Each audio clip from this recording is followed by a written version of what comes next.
formal na ibibigay ng administrasyon ni VP Sara sa bagong kalihim ng Kagawaran ng Edukasyon, Senador Juan Edgardo Angara, ang watawat ng Kagawaran ng Edukasyon.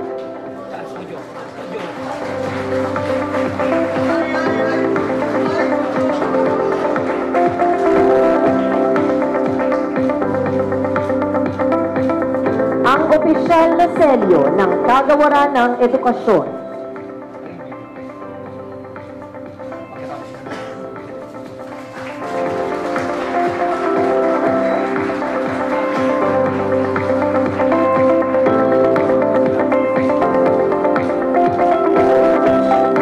At ang transition report.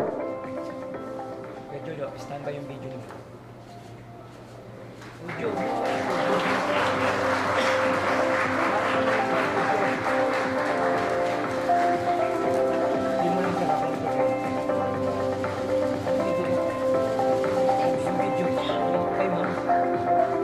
Lubos ang ating pasasalamat kay Pangalawang Pangulo ng Republika ng Pilipinas, Sara Z. Duterte.